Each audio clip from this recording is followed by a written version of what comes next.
Network News.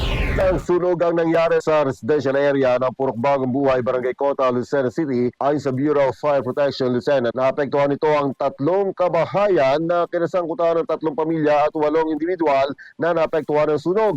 Kinilala naman ng Lucena Component City Police Station personnel ang mga biktima na sina alias Ana, Rodney at alias Emily.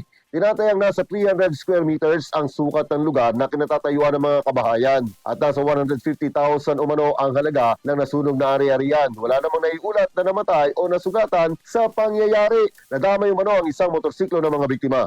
Patuloy pa rin sa investigasyon ang BFP Lucena kaugnay sa nasabing sunog kung ano ang pinagmulan nito. Samantalang humihingi naman ng tulong ang mga nasunugan sa ating mga kababayan. Kasama mo sa Araman Calabarzon at 106.3 IFM Lucena Idol, Edgardo Maceda, Tatak RMN. RMN Network News.